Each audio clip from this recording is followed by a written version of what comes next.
4, 3, 2, 1. Liftoff. Ladies and gentlemen, Brendan Rogers. Who's running this show? Hello and welcome to the Culture Things podcast. As Mike has already mentioned, I'm your host, Brendan Rogers, and today we are live streaming and recording episode 62. The chap on the other end of the video line is Mike Goldman. Mike, how are you, buddy? Hey, thank you. Great to be here. Look at this crowd. Hey, guys.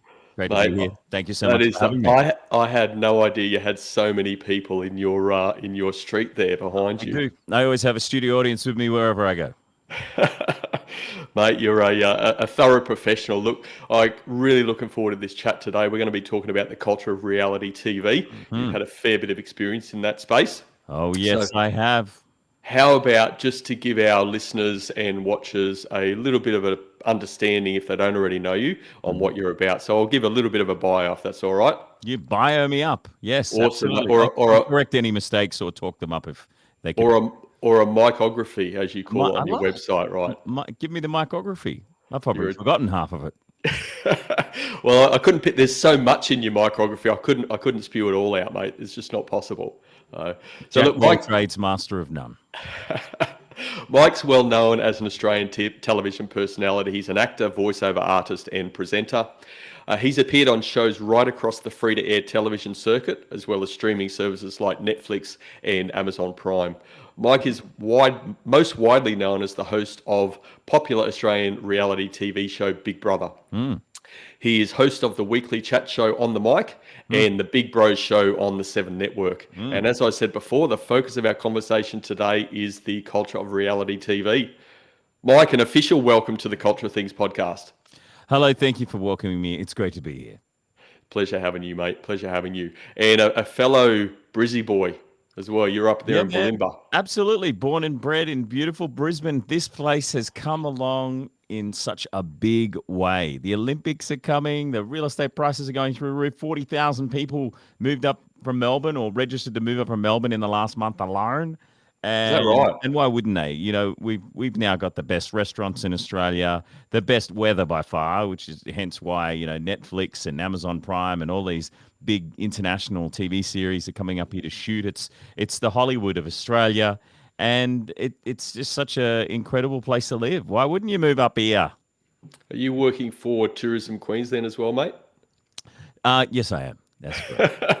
Actually, I was I hosted the Tourism Australia, Tourism Queensland promotional videos for the USA, Japan, South Africa, and a lot of parts of the world. I remember this is one of the earlier ones that I mean, it was probably in the 2000s when I did this. And a guy called Dean Sutherland was working for a company called Cutting Edge, and he got me all excited. And he's like, "Yeah, we're gonna be flying all over Queensland. We're gonna be going to Dunk Island. We're gonna go right through the Whitsundays. We're gonna go scuba diving. We're gonna film you talking about how great it is." And I'm like, "This is going to be getaway. It's going to be the most amazing trip."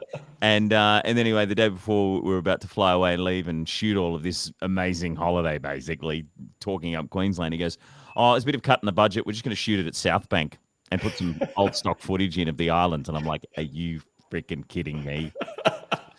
South Bank's a lovely place. It's probably not quite Dunk Island, but it's still okay.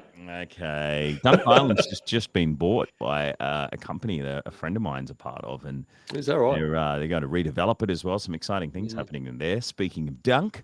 But anyway, yeah, great to be here. Thank you for having me on your show, Brendan. I was listening to your podcast and over the last few weeks and really enjoying it. I love how you get into the culture of things, and I think it's a great podcast in today's modern times, because culture is such an important thing when it comes to running a business, working in the entertainment industry, especially because the culture behind the scenes, it a lot of the time, it comes across on screen. Like if everyone's, the boss is being an arsehole behind the scenes and no one's having any fun, it's not going to be as good on camera. And the same with radio networks as well. I mean, I worked on radio since I was about the age of 15. And if the program manager, which about 80 or 90% of the time is an asshole, he's usually a failed radio announcer. There are some out there that are great. Then the announcers are all nervous and not being themselves and having fun. So culture, and Nova is probably one of the best radio stations culture-wise I've ever worked for, and Okay. seen the kind of fun that they have behind the scenes. They're all about the fun because they know it comes across on air. So to have a show about the culture of things and the culture of business, I think is something that's really important. So well done, Brendy. Thank you, Round of mate. applause Thanks. for Brendan. Let's hear it for Brendan, everybody. Woo! I'm starting to think you're hosting this show and not me. This is awesome.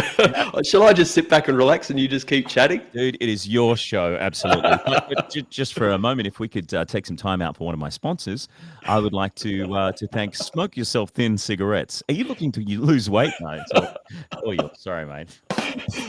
I'm not in particular, but thank you, mate, for your sponsors. I think you need to, change your value set. Get sponsored by someone else. Who are you sponsored by? Beautiful charcoal drawings of Ayers Rock in the background. Can we Isn't buy it, that? mate? That's a Isn't sale. we actually, speaking of wonderful holiday destinations? I mean, we did go to Ayers Rock, and we thought, well, we better spend a little bit of money on something apart from digital photography that reminds us. So I love it. It's a beautiful image. I don't know who drew it, but it's fantastic. Yeah, it's really cool, man. You just tell people you did it, and you can sell copies of it for your show. Why not?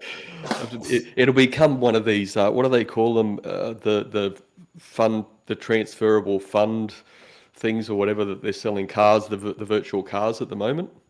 Yeah, NFTs. NFTs. Sorry, that's it. I always I get got the a friend acronyms mixed up. who's a fashion designer. He makes these jackets. They're incredible, and he's got an NFT of this outfit that he has made. It's like this old country western sort of looking 70s retro suit, and he's paid to do the proper 3D NFT of it, Is that right? and he's selling I think only 10 copies of the NFT, non-fungible token. I think Yeah, what that's stands it. for. That's it. Yeah. And the actual suit, he's putting it on the market for $1 million. Do Wow. you think You someone bidding? rich person in Silicon Valley or whatever? I don't have $1 million. Mate. Now, if you only saw my bank account, it's a little bit quiet at the moment. But yeah, so that's NFT things. That's a whole podcast, right? It's a bit, mate. It is. We will do the culture of NFTs at some point in time because I'm pretty interested to learn a bit more about it. But You know who you should speak to, my friend Sergey, who's he owns a NFT business, and he has thousands of people in the Philippines playing this game called Axiom, which is basically it's like a NFT video game, and you get paid as you play it. So he's paying wow. people in the Philippines and splitting the money with them, and he's like, they're making thousands. wow, mate, we're in the wrong game, buddy. Oh, I mean, it's so complicated, that stuff. I tried to look into it, and my mate got into it, and he literally stays up all night till 7 o'clock in the morning. But he's like, I'm getting paid every day, and I go, yeah, but you're getting no sleep and sleeping during the day, and it doesn't sound like fun. So I'd No, rather earn definitely less not. money and have more fun. Absolutely, mate. Now, eventually we will get into our topic, the culture of reality TV. But just want to go back to the Queensland thing. I saw a couple of cool things. One in particular in TikTok. You've been ringing the Premier's office and talking about stuff. Is that right? Oh yeah, a friend of mine, Carla from Bankstown, Yeah, that's right. on Instagram at Carla from Bankstown. She Yeah. is Gladys Berejiklian's secretary. And so I've been sort of trying to weave my way in through her to get to Gladys and be the voice of COVID. You know, like if you walk I into did a hear that. shopping center, hello, welcome to the Bankstown Shopping Center. Have you had your injection today? If not, please leave the shopping center immediately. I loved it. Just I very loved fun. it. She was on Current Affair the other day as Gladys Berejiklian's secretary. Oh, is that? And I'm like, I honestly, I didn't even know her from a bar of soap, but I thought this chick's hilarious, Yeah. and just reached out to him And you organised it. and you know, say, hey, let's do this funny thing, and he's like, yeah, let's do it. That is. It was very funny, mate. I have to say, I got a good chuckle from that. So Yeah, I mean that's what Instagram's for, and just having a laugh, letting people know you're still alive, and being someone who works for themselves and works for a lot of different businesses, promotion is such a weird problem to have when you're thinking, okay, how am I going to let people know that I'm available for voiceovers and hosting TV shows and whatever? I mean, ringing them up or just sending them an email, it's like, oh my god, here's some more spam. And they've got it's a bit shit to drab do. nowadays, But they isn't see you it? doing something funny, and they remember what you do, and then I want to work with that guy. I like him. You know what I mean? Yeah, certainly one way to show your personality on Overdrive. Absolutely. Hmm.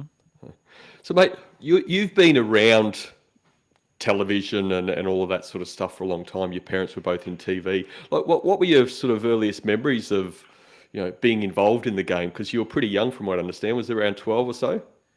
Yeah, well, my mum and dad both worked in TV and radio. Mum was Mm. Weather Girl, Channel 7, Channel O, which is now Channel 10. Dad, Yep. worked on a lot of radio stations all over Australia, and was the first breakfast announcer on Today FM, and Hmm. worked at 2SM for like 25, 30 years or something like that. So yeah, I grew up around that, and the apple doesn't fall far from the tree. I was, doing mobile discos from about the age of 10. In Club And Troppo in Terrigal or in Gosford. little kids parties. Yeah, and then many years later, that was when I was working at CFM, which used to be called Coast Rock FM Mm, on the central coast of New South Wales. mm. And the big nightclub across the road was called Club Troppo. I used to DJ there with Harris and Artie Stamos, Rob, and all the gang. It was a fun part of my life, that's for sure. Mm, absolutely, mate. Look, I wasn't on the coast back then, but I've got a good mate who I run and swim with every morning. He tells me a few stories from Club Troppo. He hasn't told me any specifically about you, though. But you're telling me you don't remember too many of them anyway. Oh, I do. Man, we had so much fun there, and we'd have guest DJs every weekend, whether it was Agro or Tony Piran or Mm, Craig McLaughlin.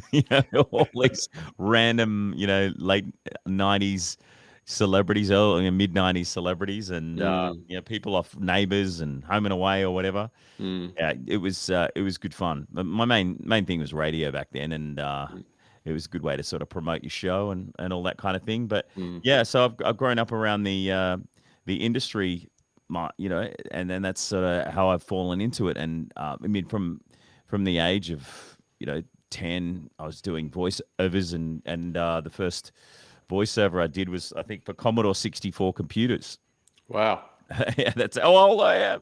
And that was with a VO guy called PJ, and I was with a voice agency called RMK, but because my dad was already with the agency, he was doing all the ads, well known for doing the ads for Norman Ross, which Mm, is now Harvey Norman. And he'd pick me up from school, and then he'd go and do his Norman Ross ads, and I'd wait in the car, and or sometimes go in and watch him do it. He was the voice of Channel 9 back then, and I'd go in and watch how he do it there, and sort of got an mm, understanding of it. But I was also doing acting classes and auditioning for TV shows, and doing a mm. little bit of acting here and there, a couple of little guest spots on Home and Away and other things like that. But yeah, apple doesn't fall far from the tree. Entertainment industry is what I've always done. Absolutely. So, reality TV, mate, like from your perspective of being inside that game, what is it that people like me, watching reality TV, not that I watch it not nowadays, like what do we love? Like, what is it that sort of grabs the interest around this sort of genre of reality TV? Entertainment. I mean, lately people have been talking about how the ratings have gone down on the free to air networks, but then you have a show like The Voice come along, and all of the actual figures when they put them together with all the streaming of the show like The Voice, and the free to air numbers that they had, they're getting Mm, close to 2 million views on a show, and that's massive.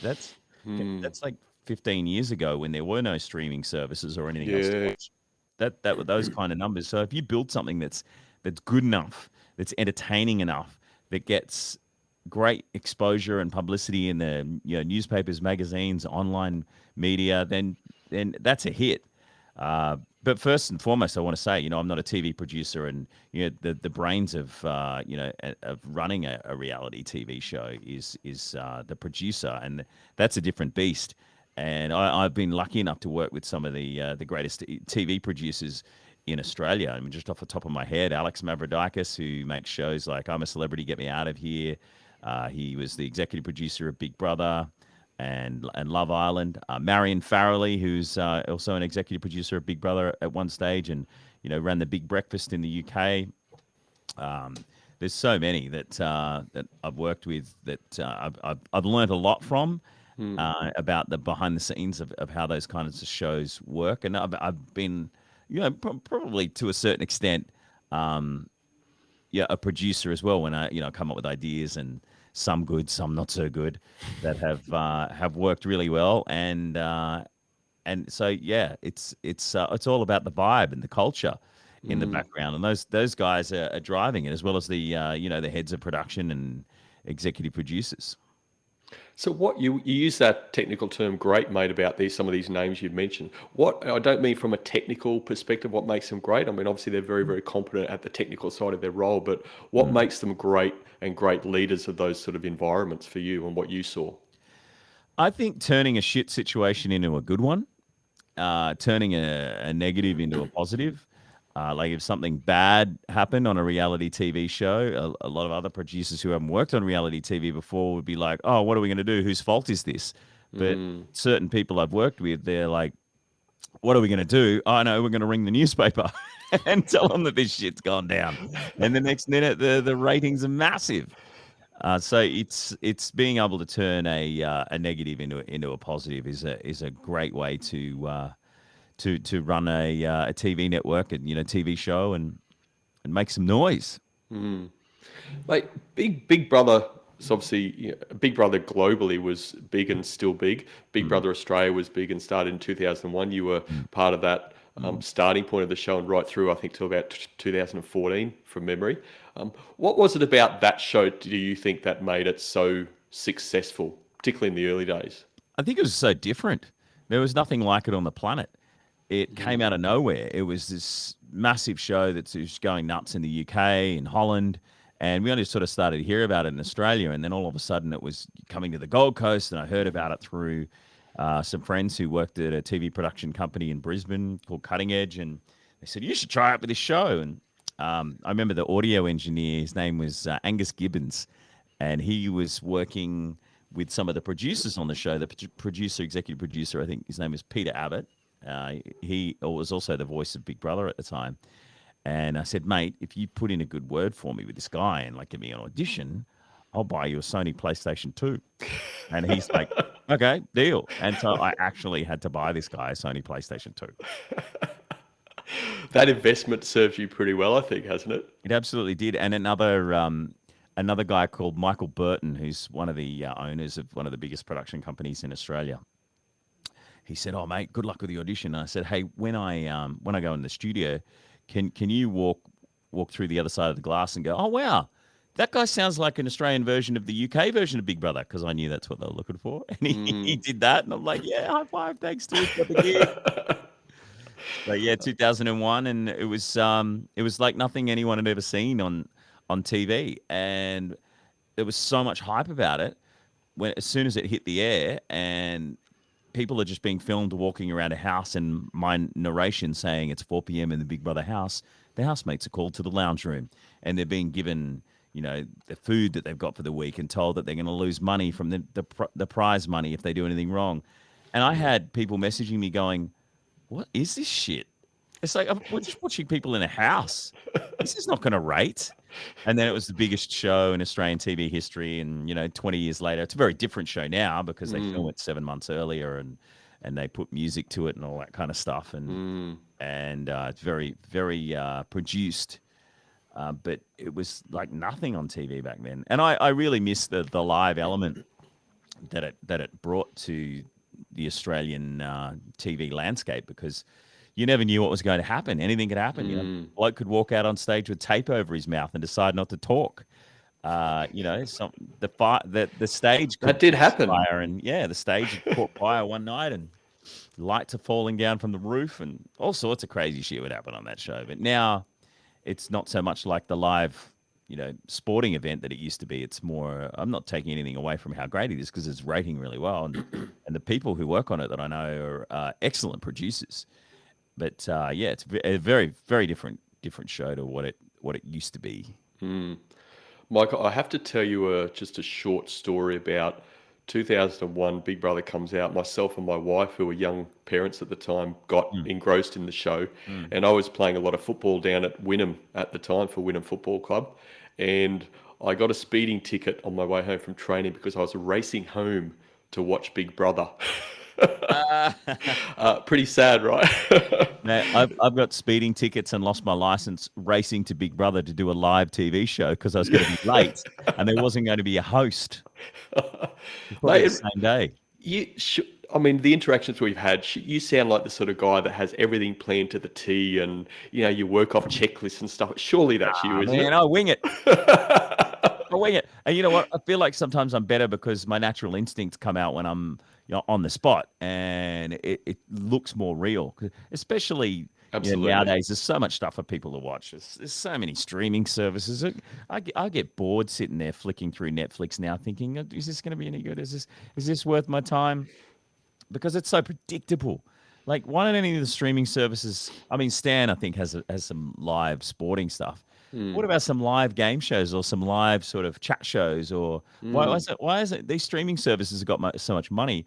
Why don't we have a Tonight Show in Australia? It's embarrassing. We get all these international celebrities coming here, but we don't have a Tonight Show. They get like It's 50 a good, in it's America. a good point, Mike. Why isn't someone doing that? Why don't you do something like that?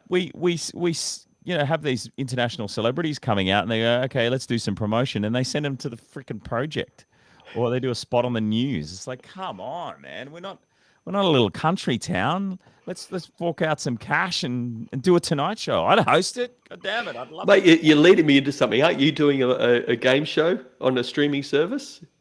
Oh, actually, because I host a lot of events as well, a lot of corporate events, as do a lot of other TV hosts and Mm. presenters. And when COVID hit, that was gone. So I started hosting a whole stack of events online, and some of those events included a an online game show. So it's great. You'll have a big company like Shell or Woolworths or whatever, all that, with like 1,000 staff online, and we just start playing this game show and quiz show kind of thing, and playing Wheel of Unfortunate, and sort of all these crazy little game show mashups, and they all have a ball and they talk about the stuff that's going on in their company, and it's just a good little culture team bonding thing, because like you would know, culture is really important in a business, and when you can't have those yearly events for Domino's Pizza, I'd host a lot of their big corporate events, and they get all of the bosses and staff to come along. They give away awards, and everyone go and have a drink after and talk about all the great things happening in their business. But they don't have that at the moment. So to do something online where everyone's having a ball and they're winning prizes and they have to do crazy games. Would you like to play a game with me now? Absolutely. I'm Okay. always up for a game. Okay, so this one's called the head bop. So the winner of this game is the person who can move their head on and off the screen the most in 10 seconds. On your marks, get set, go. One. You're still on the screen. Hey, stop. The time is up. I've just done 12 and you did 6. You were on the screen still, though. Clearly you need a bit of practice. No, I was up here. I was just doing my head. Just my head, like that. So lots of ridiculous games like that. And from hosting, shows like Friday Night Games, Friday Night Live, Download, all these random sort of game show things. And Joker Poker. I did host a celebrity poker show once as well. That was bizarre. So I've got a few games up my sleeve, and it's good fun. What again? Get back to, I guess, on that topic, and the games, but you're working in teams of people. In a number of these shows, you're a front-facing person. You're like the sort of the leader for the community watching. But there's a lot of stuff happening in the background. Like what's worked for you? Like what's put you in that best frame of mind, the best game that Mike Goldman can play when he's sort of out front facing, that the team supporting Mike. What does that look like, buddy?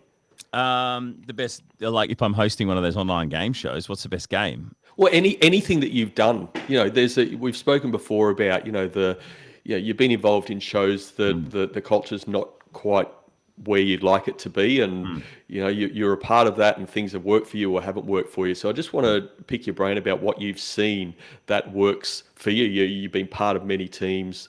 What's good in that team? Why do you think that team is better? Say the Big Brother team versus some other team you've been involved in. It's amazing how much difference it makes for. I mean, if people are watching this and they have a business that's not a TV production company, or they're making a TV show, maybe you could just picture in your head the kind of people who are still the nuts and bolts of the business, but they're not up the food chain, directors or managers of staff.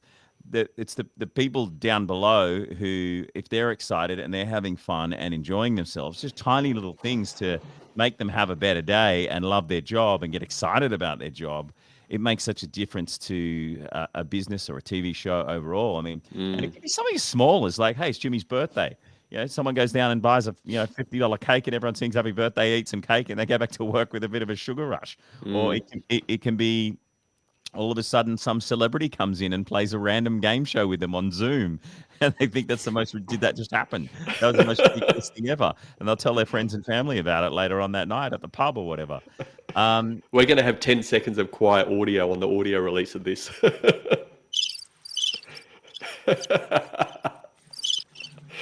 Oh, those crickets. Yeah, They're everywhere. So I mean, it's just coming up with something that's fun for everyone to enjoy every now and again. It only takes 5 to 10 minutes out of the day. And like I used to work at this TV network, and it was a bit of a boring vibe in the office. There are a few people there that, let's just say that they were. I don't want to be mean in case they know that I'm talking about them, but they didn't really know how to enjoy themselves. So I would, have every Monday is Mullet Monday. So I bought 20 mullet wigs, and everyone in the office had to wear mullets while they were working. And they're all taking selfies, and, they do their Wayne's World headbanging kind of stuff, and just kooky, fun stuff like that. And occasionally I might come into work in fancy dress, like wear my Lederhausen outfit, just for no reason. For absolutely no reason. And why not? It's just a good way to have a laugh and enjoy yourself. Your life is too short to be so serious. And how many times in your life do you remember going, oh, I was so stressed out then, but you think back about it and you go, why was I stressed out? It was like not that big a deal. We dealt with it in the end. People overthink things, I think, especially in this day and age, because there's so much shit coming at you left, right, and center. And especially if you're on social media, or if your job is in the media, or whatever it is that you're doing is so complicated, and there's competition coming from everywhere, and everyone else has got their issues. But if you can just simplify things and enjoy yourself and have a laugh along the way, that old saying, if you love your job, you never work a day in your life. Where is, you're an energetic guy and certain personality types. So where is that sort of not worked so well? You sort of alluded to, different people, different personalities in an office, but, where have you found that challenging in your own work environment or work experience, mate? There's a few without incriminating myself, but well, it's okay to incriminate yourself, just nobody else. it comes from the top down. I've seen it so many times in radio and TV. If a general manager is an arsehole to the program manager, then program manager is going to end up being a dick to the promotions manager. The promotions manager is going to be pushy and annoying with the promo team on the ground, and the announcer's going to have one of the promo team doesn't call in on time, and he's had his program manager yell at him, and then all of a sudden it's just a bad vibe in the place. And you feel that energy when you work into a business. But so it's definitely, and I've seen it a million times, from the top down, and that's why leadership is so important. And there's so much pressure on someone who's going to be the general manager or the director of an organization. Because they really do inflict the pain on people when they start carrying on.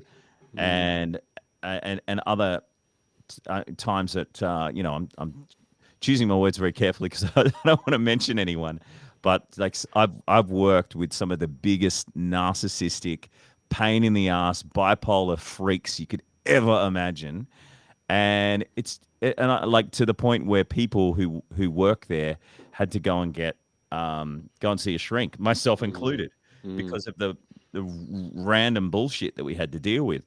And I think when it gets to that point, you just have to remove yourself from that situation in any way, shape, or form, and remind yourself you've got great talent, and you've got something to offer the world, and that person's just got a lot of bullshit to deal with, and you don't need to be part of it. So there have been a few of those occasions over the years, and on the TV side of things, I mean, I might have had a certain executive producer who might have been a bit drunk, and might have been on with his secretary. And I'm trying to host a show, and he came in and abused me 10 seconds before I was about to talk on air, telling me not to say something. And I said it, and I wasn't supposed to. I said it by accident because that's all I was thinking. You put something in my head, or you say it in my ear, I'm going to say it on the show. So Were you back the next week or uh, gone?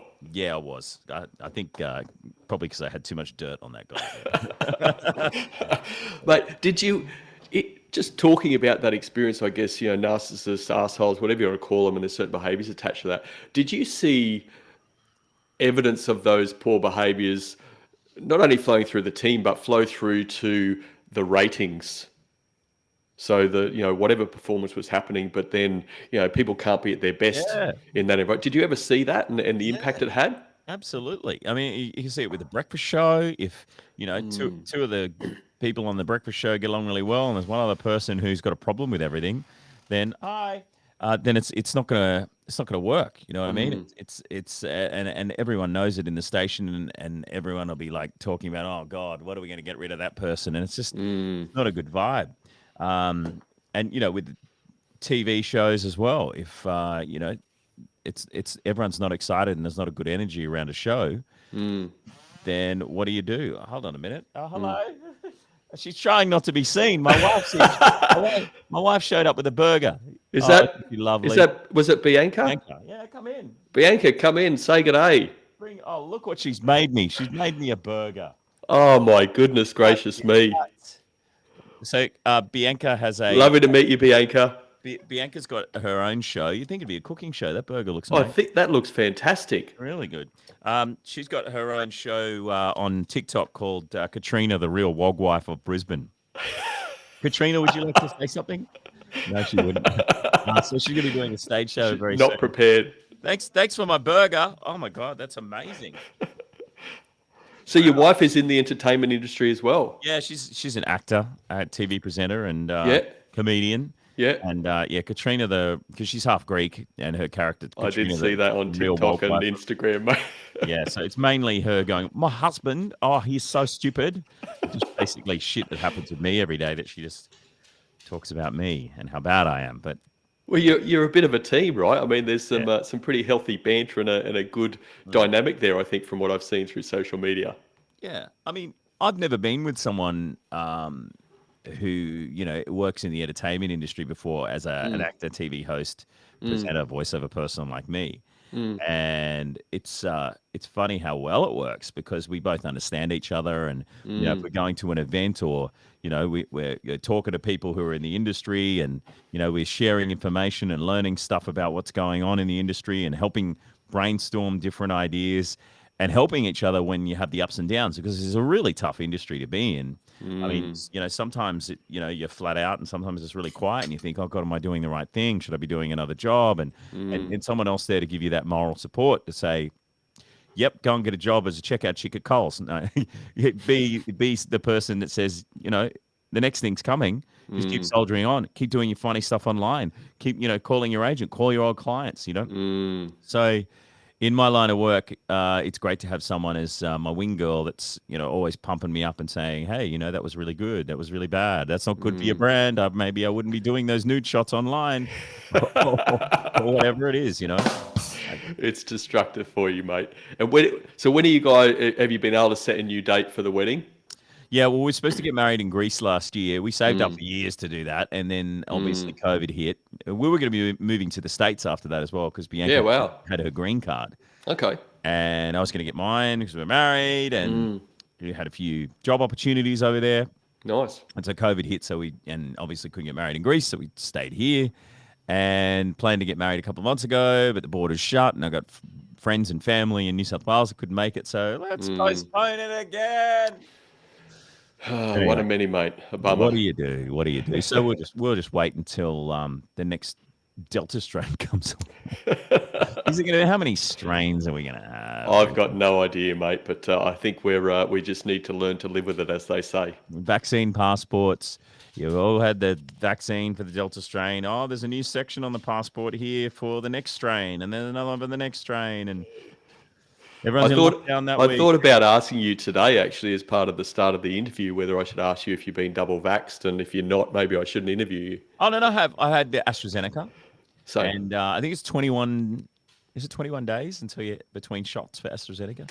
oh, it keeps changing. Mine was 6 weeks, but my wife and son was 4 weeks. So What one it did you get? changes. AZ as well. Yeah, right. So it's 6 weeks, is it? It was when I got it initially. So I'm So, about due for my second one now. yeah, okay, fair enough. Mate, I want to take us back to Big Brother, if Take that's us all back. right. Yeah, why 'Cause not? you can. I actually had a few. I'm gonna have a bite of my burger while you ask this question. Yeah, look, feel free to do that, mate. It'd be a shame for that to go to waste. But yeah, you're such a Big Brother fanatic and been involved in the Big Brother Australia show. I put together a few Trivial Pursuit questions based off Big Brother. Are you up for it? Yeah, absolutely. All right. So the first thing is, well, this first one's not Big Brother related, but it's reality TV. So what was the first reality TV show ever? The first reality TV show ever. Ever. Sylvania Waters, maybe? I don't know. It was Candid Camera. Oh, Candid Camera, because it's, people, hidden cameras. And Yeah. Yes, of course. Candid Smile. Camera in You're 1948. Candid Camera. That's it. That was a great show. I loved it as well. Wasn't it good? Wasn't Who it was good? the host? Oh, mate, I didn't go that far. I can't remember. That would have been good if you knew that. We'll put it in the show notes for everyone. Show notes happening.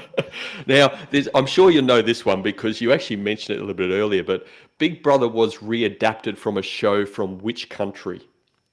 Yeah, Holland. Yeah, Gold Star. Endemol is the name of the company, and John DeMol created the series. Mate, you get a few more points for that. Well done. I should have known that. I'm going to ask. I've got a few more, but I'll ask this one now because I want to ask you a question off the back of it. It's a true or false. Mm-hmm. Big Brother has produced more successful relationships than The Bachelor. It's probably true, actually. It is true. So several Big Brother contestants, I didn't bother going and writing out the list, have got married off the back of their involvement in Big Brother series. Is that worldwide or just Australia? This is worldwide, sorry. Yeah, right. Wow. Okay. That's cool. I didn't know that. Let's talk about relationships, mate, seeing as though Big Brother's such a fantastic matchmaker. Like, what are the relationships that you saw in your time that you thought just, and I don't mean they don't need to be, sexual relationships, like friendships that built and what was sort of underpinning some of that? Because there's been some pretty good ones, I think, over the time. Yeah, absolutely. I mean, we've had marriage proposals on the show. It was actually a same-sex marriage proposal on the show. And that I think that was a great thing for people of that way inclined. Yeah. To see someone like them on the TV and go, yeah, well, that means a lot to me because now I know that I'm not alone and that's exactly what I'm going through. And I think it's not just whether you're straight or gay in a relationship to see someone on screen and what they're dealing with. I mean, it could be someone's dealing with some other family problem or a work problem, and someone as a housemate on a show or a reality TV contestant talks about it and brings their problems to the screen. You see that a lot on SAS. And people go, yeah, wow, that guy's got some problems, and I thought I had problems. It's like the opposite of Instagram. Look at this person's life. How do they have such a good life? It's like their life's actually quite shit. And I feel good about that. But the relationship side of things, there's been people on the show who've fallen in love and they're still together, and I think that's lovely, and it's a nice thing to see evolve on screen as well. I'm going to ask you about a bromance, but I'm going to ask you another Big Brother Trivial Pursuit question, which will lead into it. Mm-hmm. You ready for it? Yeah, sure. Who was the runner-up in Big Brother Australia 2001, the original series in Australia? Sarah Marie. No. 2001? 2001. Yeah. Oh, was that Ben won it in 2001? And didn't see, no one ever remembers the second place getter. Blair. Yes. Blair McDonough. Yeah. Well done. I just remember Sarah Marie because she's by far the most popular. Well, hold on. Which Big Brother contestant was famous for the bum dance? Yeah, Sarah Marie. Yeah. I don't know why I thought it was Blair McDonough's. He's an actor now, and he's on TV series all the time. But there's been a number of people, again, off the back of Big Brother Australia. Again, I'm not sure about internationally. I'm sure it's the same, but have gone on and people have spotted them through the Big Brother series and done their own thing, isn't it? I think you had a bit of a relationship with Fitzy, or he's a bit of a Yeah. mate of yours, isn't he? Fitzy for Done some years. radio together. Yeah, well, he was my co-host on Friday Night Live, Friday Night Games, Download, and hosted a lot of random events around Australia over the years that Big Brother happened. But then Yeah. he went to Adelaide to work on the radio and just worked his way up the food chain to be the number one radio DJ in Sydney with Whipper. And I think Doing to well. myself, man, I should have said, Fitzy, let's do a radio show together because he'd be earning millions now, millions. But he's done very well. Mate, what makes a fantastic contestant for Big Brother? Well, I could tell you what the producers have told me. Actually, Marion Farrelly told me this story once. When they're doing the auditions for certain reality shows, they would get all the people who are auditioning them to score the contestant from 1 to 10. So number 1 means you can't stand them, and 10 means that you think they're amazing. And they wouldn't put the contestants in who all got 10. They would put the contestants in who half of them got 10 and the other half of judges rated them 1. Because if you and I are at the water cooler and we both go, oh, we love that contestant, aren't they great? And it's, the conversation can only go that far. But if you go, oh, I can't stand that person, I go, oh, I love that person. Why? No, they're great because of this. No, they're an asshole because of that. It's so much more of an interesting conversation. And you don't want everyone to get along in there and be having a great time. I mean, Married at First Sight's a perfect example of that. That show is torture, and none of those people are meant to be together. The people who make it should be ashamed of themselves, but it's great TV. What's you talked about I guess the ones versus the tens. What is the character traits of the ones closest to 1 that the producers are looking for? I mean, it can be lots of things. I mean, the 1 can just be a complete bitch, or it could, like Brie Amer. She was my co-host on Friday Night Live. Like, her audition tape made her out to be a bitch. And then when she was in the house, she was like everyone's best friend. It's like she faked it to get in there. And so they would look for someone to be a bit bitchy, a bit conniving, a bit sneaky. Someone who's very opinionated or very loud or very annoying, very over the top, asks annoying questions and doesn't leave people alone. And then there's the other end of the scale. Someone just might be a great guy or great girl that's really easy to talk to, and is selfless and empathetic and entertaining and tells a good yarn. And so those two together, and that it can make the situation a million different things, and you never know until those people go into the room together and see what they're like. I mean, if you're watching a reality show and someone gets voted off who was like the alpha male or the alpha female of the house, and everyone loved them and they were bound to win, all of a sudden they're gone.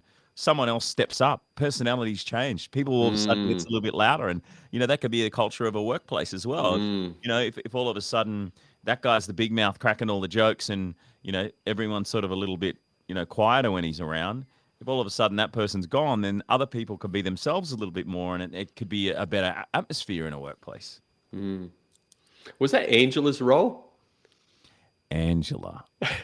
Oh, Angela, the lip gloss girl. Lip gloss. And again, because you featured her on one of the Big Bro shows a little while ago as well, I think. She was over the top. No. And very loud and very, very opinionated. Someone who, couldn't really be swayed a lot of the time. She had her idea in her head and what she wanted to do and how she wanted to handle things. And T was at the center of that too, wasn't it? T, yes, because what happens on Big Brother, if you don't watch it, they say you have to get the tasks right, and then you get this amount of money, and then you get this your shopping budget. And I think someone didn't buy tea, and she was pissed off because all she wants is tea, and she was crying about the fact that she didn't get her tea.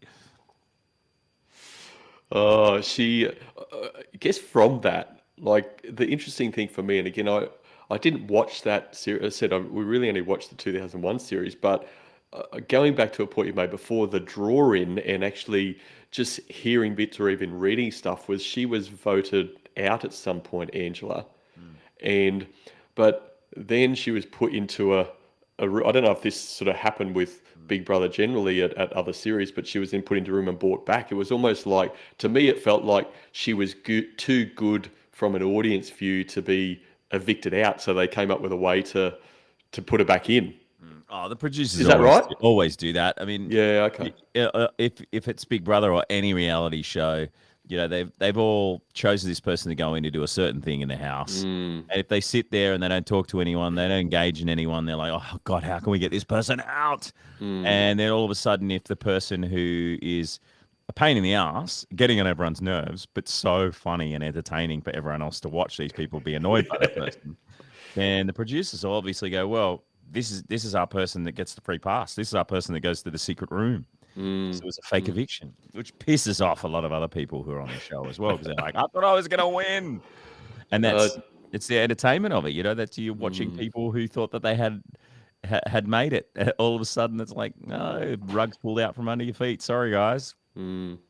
Changes dynamics completely again, doesn't it? As you alluded to before. Definitely. What's the weirdest thing you ever saw in your time at Big Brother? The weirdest thing. I mean, Merlin was pretty And weird. not what you did, what That that somebody else may have done. that guy Merlin when he came out with a tape over his mouth and saying, free the refugees. That Mm. was weird. Obviously the stage catching fire. That was bizarre. Oh yeah, People, when was that? there's like 2007, Mm, I think it mm, was.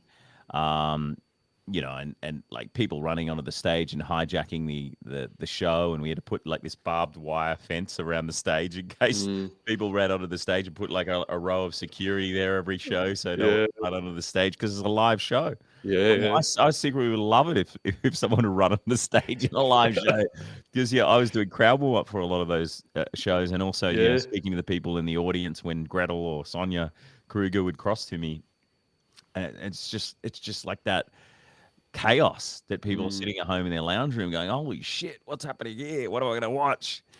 Who's going to get voted out? What are they going to say? They're going to be pissed off. Someone's going to run onto the stage. So that was the live element is something like I can't say that enough. I miss it so much from mm. reality TV, and there needs to be more of it. What is it about it that you miss so much? Just the fact that you never know what's going to happen. Like you know that the TV producers are sweating because they're thinking, is this going to What get the us hell in is trouble Mike with the gonna do law? now? Is someone going to get hurt? Yeah. It's all about risk, and are we going to Mm, piss off the sponsors? Because like it's in with the cancel culture that's going on in the world right now. You only need one person to say the wrong thing, and then you can mm, lose millions of dollars worth of advertising. mm, So I think a show like Big Brother in its old format would work well if it was just its own thing online that people pay $10 a week and they can mm. log in and watch these people anytime they want and get a daily or hourly news update. It's a great point, mate. Not something I've ever thought about, but there's. Are you alluding to the fact that maybe some of the reduction or the reality TV and live TV scenarios that are about are they reducing because of some of these societal factors that are out there and the risk involved for stations? Yeah, absolutely. I mean, it's Mm, it's it's all about risk for them, and especially when you've got teams of hundreds of salespeople going out there talking to clients every day, and the client's about to mm, spend $1 million in advertising, and then all of a sudden they go, "Oh, I don't like what that housemate said about Chinese people. Can't mm, advertise. Sorry, mate." And they go with another network, and people can be mm. that fickle. Yeah, it is a bit of a worry, isn't it, in society? We are a That's why bit. safe shows like The Voice, it's like it's singing and it's happy, Yeah, people yeah. having a good time. It's easy to get sponsors involved with that because no one's going to do anything or say anything untoward. It's very, very structured format, and it's all about the singing and the talent. Mm. People love drama, but they also love as much, if not more, those uplifting sort of shows, like you Yeah, say, the and voiceover and stuff. totally, and I think that's why The Voice did so well as well Mm, because you know they've had there's so much horrible things going on in the world right now. With COVID and then mm, Afghanistan and China getting angry at us and stopping our exports and who's in lockdown and who's not and people protesting. mm, People want an escape. They want to release. They want to hear a good story. They want to mm, have a laugh. mm, They want to enjoy themselves. They don't want to go from being stressed out about what's going on in the world to watching someone who's stressed out about a relationship that's supposed to work that was clearly never going to work, and it's just for everyone's entertainment. Mm. So yeah, I think if I was in charge, I'd be making more fun and entertaining shows, more, you know, like Holy Moly. I mean, that's a great show with Rob We, Riggle. well, you're doing your bit, mate. I mean, that's the beauty. Like this platform, we can create our own platform, and you've got a following, and you've created platforms, you've got platforms, so you can do things yourself now. You don't need the big budgets that go with the TV stuff. Yeah, I mean, but they're obviously having a network of people there to help you. I mean, you've got your producer that helps you with this show, and Mm. having a team of people in PR, a team of people in sales that can sell a Yep. show, having money behind you to spend on billboards in every part of Australia to promote a show, and buses, and Mm. getting Mm. the publicity people to call radio stations and Mm. newspapers, get them the right stories about a show and build the hype. I mean, Yeah. it's like the old Did you saying, see our billboard in Queen Street that we put up? No, did you put a billboard up? Yeah, you're full of shit. Um, uh, but I tell you what, though, it's all about promotion. Like, you can be the best Mm. guitarist in the world, but if you're Mm. just playing to yourself in your garage, no one's going to know about it. You got to do PR, you got to do promo, you got to Mm. build a network of people who are fans and love your stuff that are going to share it and promote it and reward them. Mm. Mm. Again, you mentioned something earlier, and it's bringing my mind back to it now, relationships and your own journey. How important have the relationships you've developed and your networks developed helped you through the process of this, pretty good career that you've had and still having? I think a lot of the time there's probably been people more talented than me who have auditioned for jobs, and I've got the job because they've known me or worked with me before, and they Mm. know that I wasn't a pain in the ass. I mean, there's a rule that I like to have in business is no dickheads, and I know a lot of people have that as well. But if Mm. you might be the best voiceover guy in the world, but if you come in and start being demanding and wanting to change the script and not being happy with the way things are going, then no one wants to work with you. Mm. But if you're understanding and will stay there, an extra couple of hours after you were booked, and be on standby because they're still trying to cut together a show, Mm. then and you help people out and go that extra mile. I mean, see, Kerry Packer thing, he would always say, you take people's advertising dollars for a certain amount of spots, but then you give them something else and you over deliver. So Mm. if you've got to go the extra mile to hold on to those clients and look after people, and just buying random gifts as well when you go in and work with a client is something that's always helped. Little marketing ideas that I had post-it notes with my face on it at one stage. I had mobile phone chargers that I'd give to people with my website address on it. I can't remember what I wrote on there. Oh, the post-it notes was my face, and it said voice, face, brain for hire, and my mobile number. And that went out You to still all got some post-it notes? I haven't got any of those anymore. Oh, bummer. That is a cool idea. Yeah, I actually the mobile phone charger, it says Mike charges a lot, but he's so worth it. I'm glad we haven't had to pay you a speaking fee today then, mate. What? Didn't my agent call you? I haven't, no, I haven't taken his Damn it. calls at all. What? Hey, this is the sort of chap you are, isn't it? We connected through LinkedIn, had a bit of a chat, and you were really open to coming on and just sharing your story, which I so appreciate. I know people listening to it will appreciate as well. So No I worries, just man. want to say thank you for that, buddy. It's been great to be on your show. You mentioned Sonia Kruger before, Mm-hmm. and I really like. I don't know Sonia personally, but I really like her as a TV personality and stuff. You guys seem to have a pretty good relationship. What is it that works with yourself and Sonia? Commercial professional relationship, I mean. Sonia Kruger? Friends? Not friends? I know. I love Sonia. Sonia is a consummate professional. She's by far the coolest TV host I have ever worked with. And she's a great friend, She's kind of girl that you go, let's have a drink after the show. Yeah, cool. And talk about what was great, what worked, what didn't. And I think that's why Channel 7 have, gone all in on Sonia Kruger and got her hosting The Voice and Big Brother and Dancing with the Stars or whatever other shows that they're doing, because she's just got a great vibe about her. She's a workhorse, and she'll always nail it. and just has a great time with everyone and always having a good laugh, whether it's with the makeup girls and or it's the directors, producers. She's throwing great ideas around. Like I remember the last series of The Voice, I was watching it, and Sonia's interviewing one of the friends and family of one of the performers, and she asked this brother or sister of this contestant, and said, "Do you sing?" And this girl said, "Yeah, I did." Oh, why don't you do an audition? We just surprise everyone. I'll get one of the producers just a minute, and they put it in the show. And it's her producer brain, coming up with these great ideas like that I think people love about her, to work with her as well. But yeah, Sonia's one of the coolest people I've ever worked with, and very lucky to have a friendship with her. Have you, and again, should I ask this question? I'm not sure. You tell me. But when I've seen you guys together, just on again like a normal television viewer.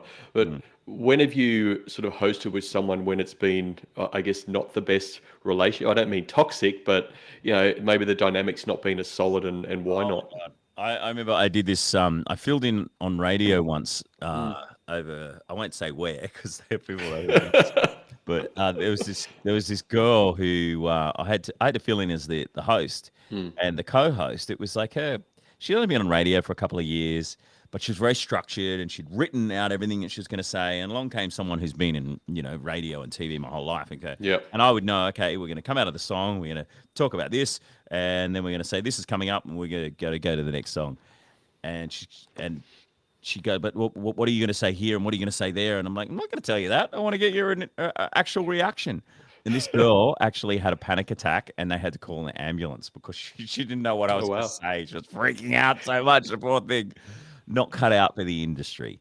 That's just a good example of, some people who are, very structured and know exactly what they're going to say at every single time of the day. That's not me. I mean, I'm someone who, I've worked with a lot of great radio talents or TV talents who we know what we're going to do on stage, but we don't tell each other our jokes. Keep our jokes secret. I say, I'm going to say something here, but I can't tell you what it is. And you say something, and they go, ah! It's get their real reaction rather than them going, and it's just a fake laugh, Yeah. Well, I can testament to your lack of structure because you didn't tell me you wouldn't fill it in, but you didn't fill in my be a guest form, so I filled it in because I thought, well, I just have to have a chat with Mike because know the sort of Otherwise, guy he is. otherwise you're probably thinking I write stuff out in point form, but I otherwise, was adapting to you, mate. otherwise you think about, oh, okay, what's coming up or what do we got to get to? Absolutely, Rather than absolutely. listening to my answers and going, oh, there's a good question in that, and sort of following up on it. I mean, there's Yep. been a lot of great interviewers over the years. Like Ray Martin's a perfect example, who he'd probably only have 5 questions for a whole interview, but every single question would lead to another question because they'd say something that would be open ended. And if you're worried about your other questions coming up or what you're going to be doing, you might miss something, and the viewer would go, oh, he just said that he lived in another state. What state was that? Why didn't he ask what that state was? He was too worried about his next question. Yep. So it's good to have something that's a bit more organic, a little bit more free form, and it's real because, like I keep saying, you don't get enough of that in the world today. Yeah, mate, you're so right. You're so right. I'm with you, except I do, I didn't even bother sending you the draft run sheet a week before. I think I sent it to you about half hour before, just in case you wanted to look at it, because I didn't think I'd waste my time, mate. Have we missed anything? No. Mate, we have gone absolutely off script the whole episode. So do you think your regular followers will go, oh, this is what I subscribe to? You ever asked him what kind of trousers he wears? Mate, Come is it okay to say, like, it doesn't really matter to me because I always put my takeaways at the end of our episode, and I always try and put my little storm, my lens on, some things that you've said around culture, leadership and teamwork, and you've said that, so I can pick the eyes out of it, mate. I've just enjoyed the conversation. cool. Me too. I do want to ask you though, if we've got a little bit more time, just around, we've touched on this whole society and cancel culture and stuff like that. What do you think are the negatives, the cons out there around reality TV from a societal perspective?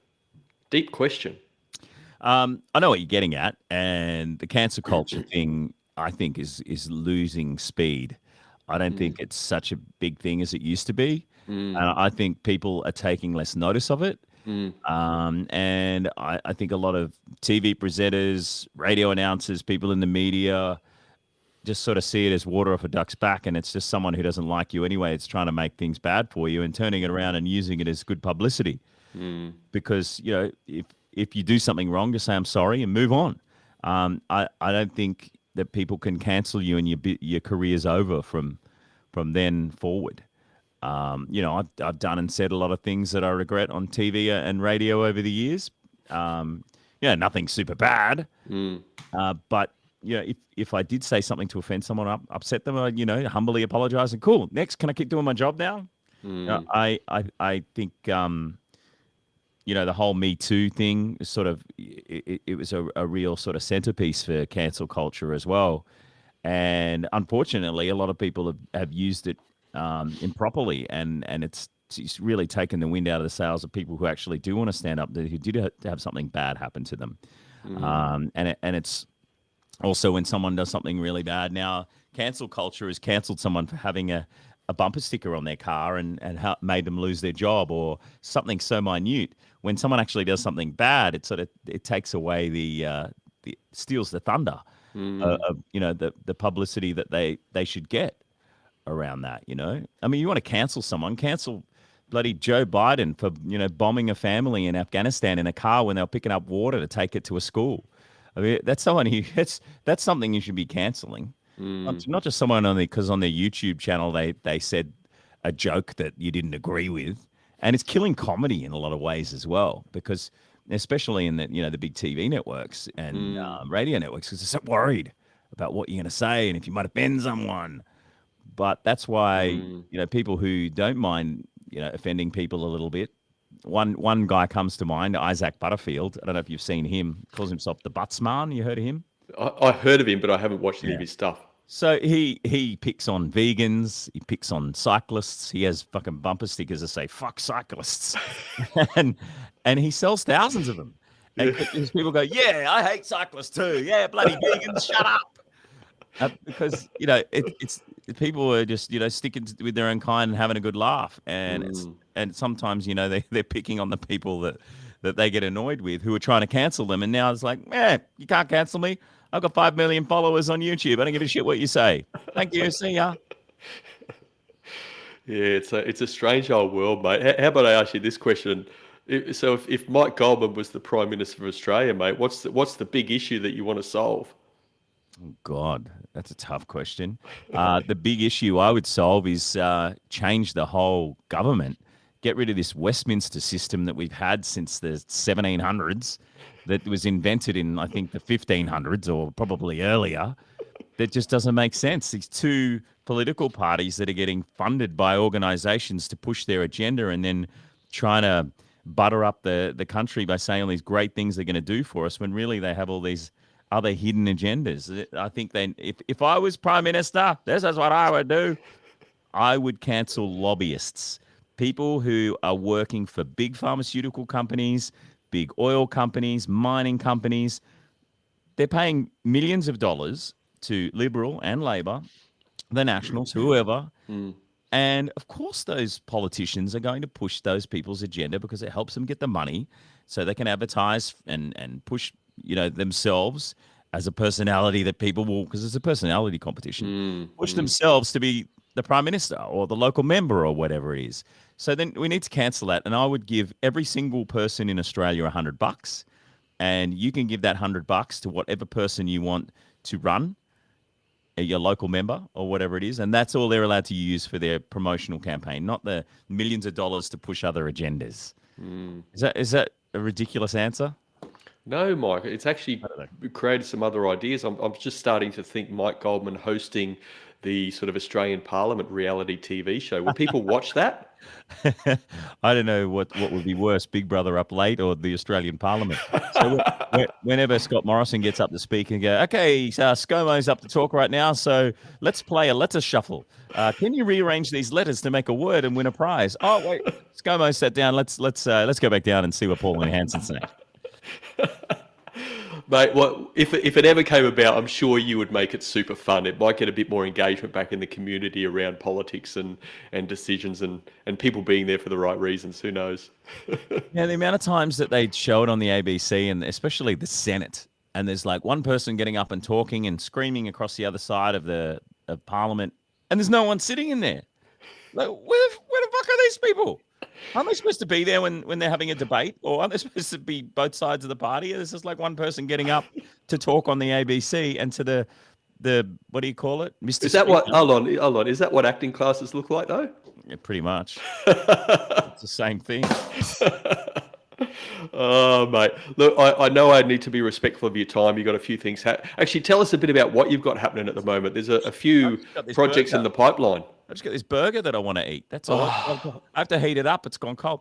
I'm sure it'll taste as good after microwaving. Yes, the Sanctuary Film Festival, sanctuaryfilmfestival.com. I've had it for about 7 years, and some great documentaries, which I'm a part of as well, which we'll be showing there. Can't give it any awards because I'm making them, but we've got 500 films this year entered from all over the world, and Wowee. and just the judges are all going through that at the moment. Some of the best directors, producers, TV people are looking at those films right now, and that'll be happening in November. So I'm working on that. But Yep. I'm hosting a lot of online events, fundraisers for the Charlie Teo Foundation, fundraisers for the Shepherd Centre, Loud Shirt Day coming up very soon as well to raise money for kids who are deaf kids who are learning to hear and speak, and also hosting the online game shows, the promo which you saw a little earlier. So Absolutely, mate. that's a lot of fun for building a great culture in an office or a business that you might have. Hire me, I'll come and host a game show for you. Mate, you've got a big heart, or you seem to have a big heart. Like, what's again, through the research, you've done a fair bit of stuff with charity. And again, I don't know if you're getting appearance fees or whatever, but you're still putting your time across to those sort of things. What is it I that agree. really makes your connection with those sort of That's things? the thing. Like charities hit me up every week, and I always, push them on Instagram or share something if they want. But the main charities I work for are RSPCA, Animal Welfare League, Yep. the Shepherd Centre, the Deaf Kids, and Charlie Teo Foundation.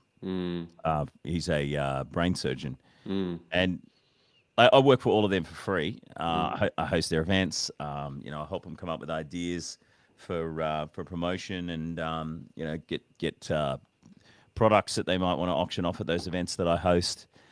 And I do those things because I feel like my whole thing in life is to give people an escape, to help them get away with the stress that they're dealing with in their life. If they're watching a show I'm hosting, or radio show or TV show or whatever it might be, or something random and ridiculous I'm doing on my Instagram, Facebook, Twitter, whatever.